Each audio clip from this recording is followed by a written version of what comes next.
Good afternoon, everybody. My name is Kadence Outz, as they have said, and many of you know me from whether it's Tanglewood or Carolina. I was recently the valedictorian for the class of 2022 at Carolina High School. And now I'm a sophomore at Clemson University with Julio Hernandez. And before I get started today, I would just like to thank the people who helped me be here today, because if it wasn't without them, I would not be standing in front of you today. And if you would have asked me a year ago where I was, it would not have been here. Because a year ago today, back in April, a month before graduation, I lost my mom.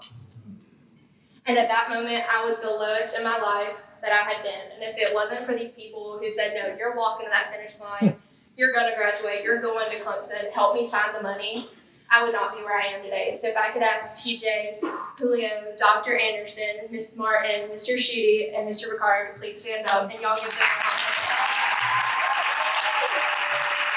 I was a really rare kid. I was an overachiever. I did well in classes. Never had attendance problems with behavior. And as many of you know, I was probably the class pet. Like, I was never a problem. But those were the things that kept me under the radar, and I knew that. I didn't want people to know of my home struggles, and I didn't want people to know what I was facing on the outside. You're taught as an educator to look for those red flags and to look for the things that you think, okay, that student's acting out, what's going on in their home life? But you don't look at the students who's overachieving, who's doing the most, who's doing good grades, because you think they're doing good. Well, I was, but at home I was facing a mom who was being beaten at a house. I grew up in a home that had no washer, no dryer, no heating, no air, no refrigerator, no nothing. I would go to my grandparents' house to take showers and go to school, and that was from the time I was in elementary to graduation. I chose, as a high school freshman, to move out of my mom's house, move in with my grandparents, because I knew if I wanted a future, I had to do that for myself. And you don't know what a student's going through, but you spend more hours with a student at school than they do at home. You are the reason that we are here today, because you push your students, you encourage them, you never give up on them. If it wasn't for these people sitting here today, I would not be here, because they never let me get up. Still to this day, I get text messages from Holly, TJ, Dr. Anderson, Julio, Miss Martin at 8 o'clock in the morning. How's classes going? I'm not even up for the day, but thank you. And they just never let you fail. And I am just so grateful for y'all never letting me fail and for helping me get where I am today. Because my story, I don't know if you were here last year, but they played a little bit of my story here last year. And I was from a home, my mother got addicted to drugs, and she was going down the wrong path. I had to face many tragedies, such as paying her bills, working full-time in high school, helping to keep her alive, and everything. And she unfortunately succumbed to her addiction and was not able to receive help. But I spent many late nights and would show up at 8 a.m. at Carolina, and Mr. Delaney would meet me in the parking lot and give me a hug, and they would continue me on my day, and they never let those things hurt me. And I'm so glad they didn't, because standing here today, I am so proud of the person I have become, and I'm still becoming today.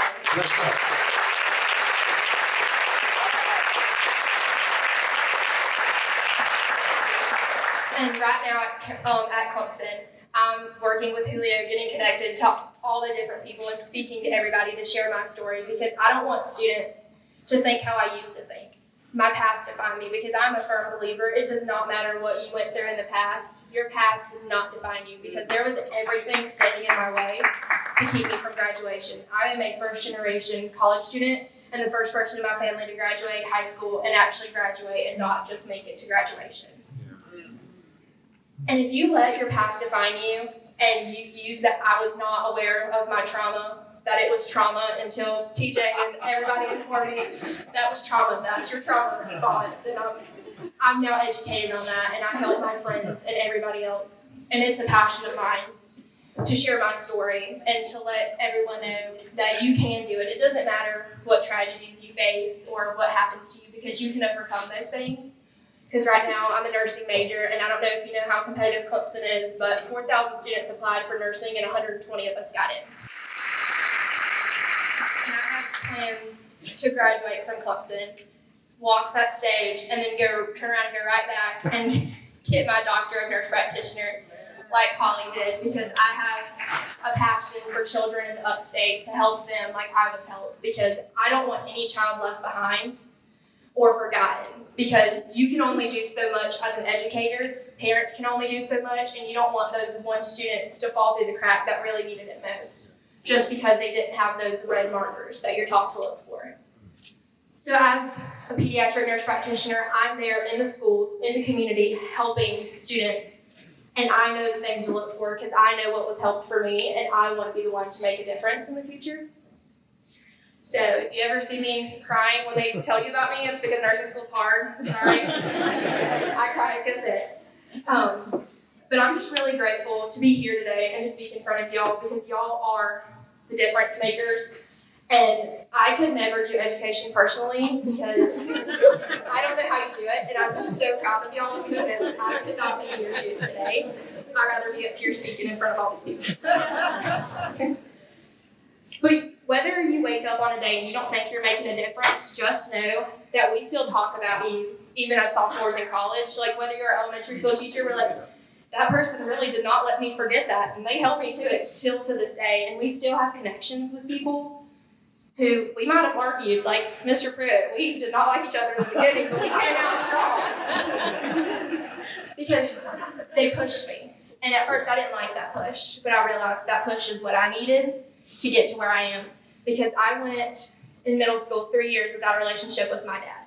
Today, he's in my life and he's proud of me, and I'm so grateful for that. But as a young girl, you need that connection with your dad, and I didn't have that, but I had male role models in my life at school and family that taught me how to act, how I should be treated, and showed me what respect and responsibility was like. And I'm so grateful for those adult conversations that we had. They connected with me on a personal level and showed me what it was like to be a person. We didn't have just math, science, social studies conversations. They talked to us what it was about in the real world. And that's what students need, because getting out of high school is scary. Like, I thought I was ready, and it smacked me in the face. It was scary. But, I mean, I talk at Clemson events, I talk here.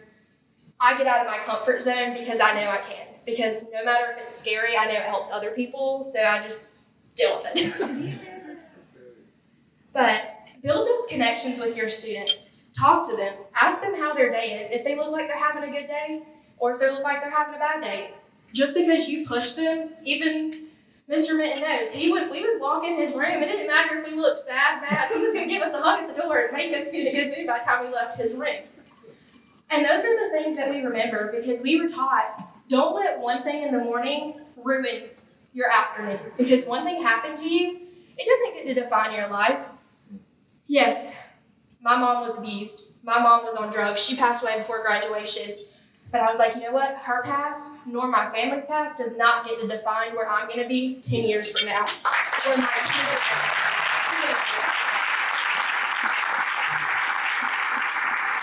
Because I'm going to be that story. I was not supposed to be where I am. It was not dealt in the cards for me to go to college, to finish high school, let alone finish it as valedictorian, never receiving a B in high school. That was not in the cards for me when I was younger, when I was dealt those things, when I was crying at nighttime wondering how our bills were going to get paid, what I was going to do going to school, because I thought if somebody knew what I was going through at home, they would judge me. But I learned they don't. They're proud of you, and I don't want your pity.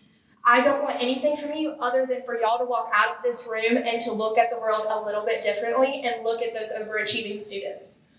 Because they're overcompensating for what they feel on the inside.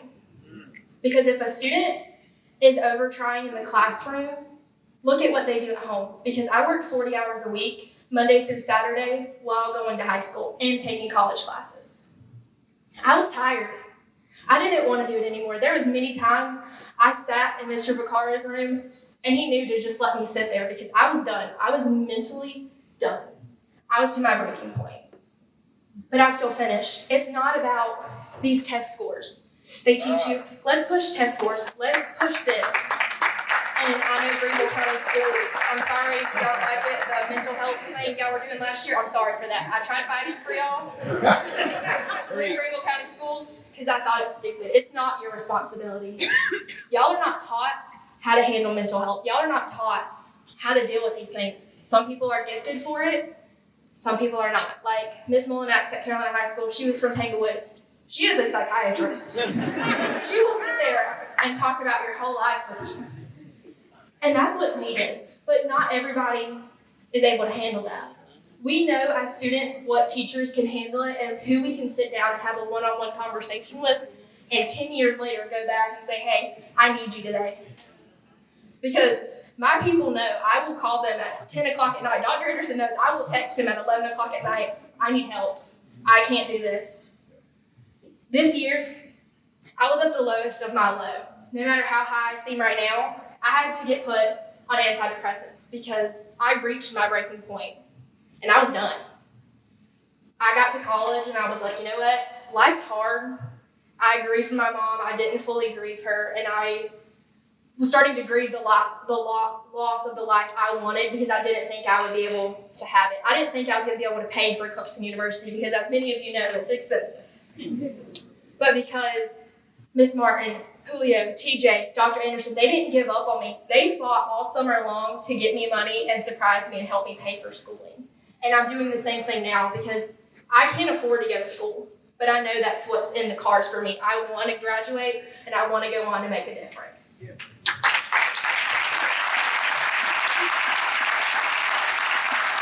So just remember to push your students, because it doesn't matter if they think walking into as a freshman in high school, oh, I'm not going to college. They could change their mind overnight. There's plenty of people who I still talk to today that I graduated with. I didn't think they were going to make it. I'm going to be honest. I told them, I was like, maybe you need to think about something else. Your grades are not where they need to be. But now they're going to school for vet science and engineering, and some of them are on a full ride. That your students can do it.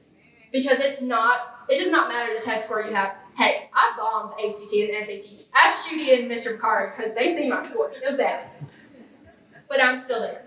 And I have scholarships because I had the ability to overachieve in other areas. If your student succeeds in talking publicly, or if they're musically talented, push them in other areas. Don't push those tests, because they're going to do what they're going to do. It does not matter how hard you push them. Don't stress yourself out. It's a test. That test does not define you at the end of the day. Right.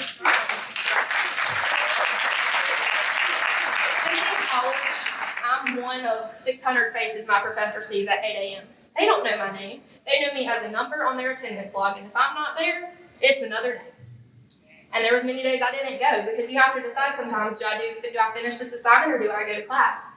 Because you're taught to be an adult in college. You have to want it for yourself, and because I learned those things in middle and high school, I was able to do that. Many students can't, but because I had teachers who pushed me to be an adult at such a young age, and unfortunately I had to be the adult in my household and push through those things and take care of my family. But because of those things, I am where I am today. I now have a brand new car. I paid for myself, still pay for myself, pay my own bills. I go to school and work full time because I knew how to adult. I mean, I'm still learning to adult in some ways. But because of those people shaping me in my life and showing me what it was like to be responsible, I'm where I am today.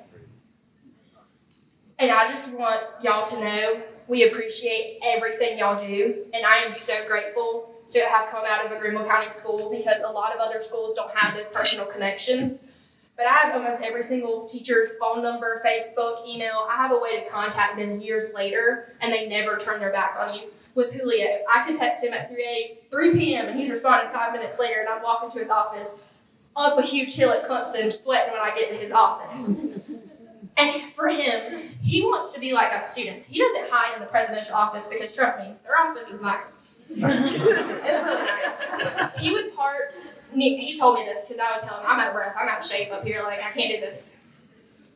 He would park where I lived, which was Mickle Hall. And if you don't know Clemson, it's at the end of the hill. You have to walk up that hill. And he would walk up there because he said, if y'all have to do it, I don't get special privileges just because I work with the president. And this man right here, he knew my story because he met me, 2 years ago, at another event I spoke at for Greenville County Schools. He's like, you know what? I'm going to connect you. Took the Clemson pin off of his shirt and gave it to me. He said, I believe in you, and I'm going to be there with you from here on until after you graduate at Clemson. He never let me give up. Still got me. And I would have wore it today. It's sitting on my nightstand. Don't worry, I didn't lose it. But it did not go with my outfit. So But it's people like him. I needed something printed out for an exam, and I texted him, hey, can you print it out? He wasn't even in the state, I don't think, and he printed it out and had it downstairs for me because he does that for his students. He might not be a K-12 educator. He might not even be an educator in general, but he is there for us as students and as friends. He invited me to dinner with him and his wife because he knows his wife's a nurse practitioner, which is where I want to be one day. And he encourages me. He helped me find scholarships. He helped me find internships. And he's still helping me to this day find my place in Clemson because Clemson's a big place. It's not like Carolina, 250 people that I graduated with. My class is probably, 6,000 maybe more. You're just one in a number. But when you meet those people, in life, it's not about who you are or what you know, it's about who you know. And that's something I've had to learn. Because if I didn't know these people, I probably wouldn't be here today. I would just be like another success story. It's kind of pushed to the side, but because I know these people, they say you need to share your story. You are one in a million who we get to hear, we know personally, and we get to live through. TJ sees me at work all the time, and he's like, I'm so proud of you, fist bump, you're working, you're doing great. And those are the things that make me feel good on the inside because I'm like, you know what, I really am making a difference. And when I get texts from people, we've seen your video today, and it made me cry because you shared your story and you shared who you are. And that makes me happy because I don't like sharing my past and what I went through as a child and even this past year what I've been through. But even if it helps one person feel a little different on the inside, I don't mind sharing it because I know I made a difference in somebody's life. And I am just so grateful to be here and to know these wonderful people because they're still helping me find my way at Clemson, helping me find the money to continue school because I really don't think I'd be here without them. And just give ourselves a pat on the back because y'all are truly amazing. I know I've said it 100 times, but y'all are amazing. And I just could not be in your shoes. So good luck this year. Good luck this year.